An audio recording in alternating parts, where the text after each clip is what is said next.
Hello and welcome to this project outline for developing a PLC-controlled automated drilling machine project.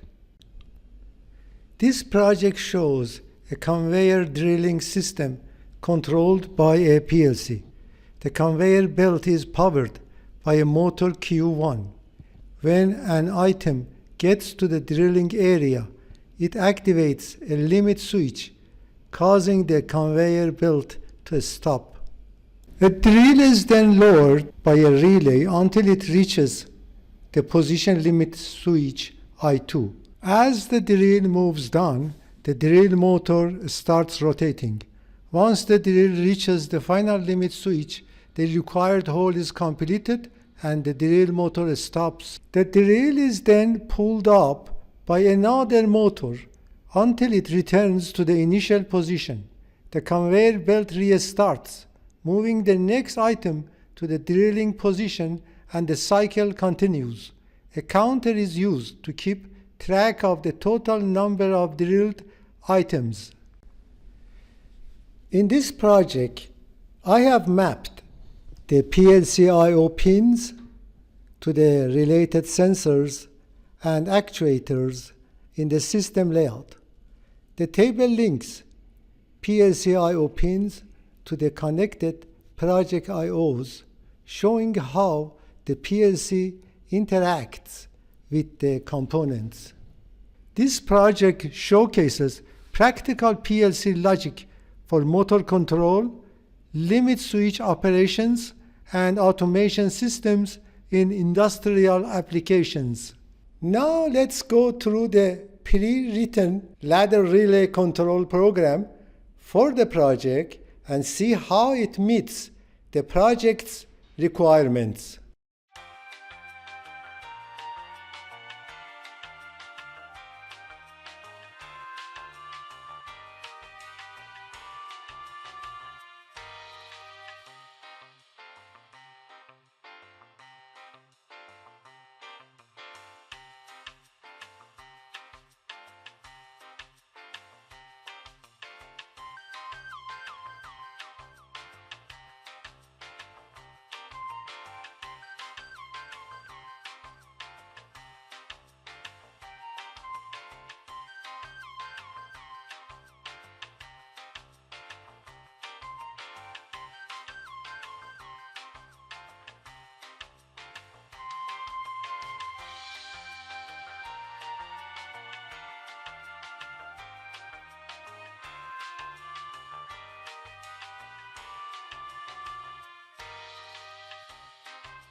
The project is successfully tested on a virtual Allen Bradley PLC. Thank you for watching and see you in the next video.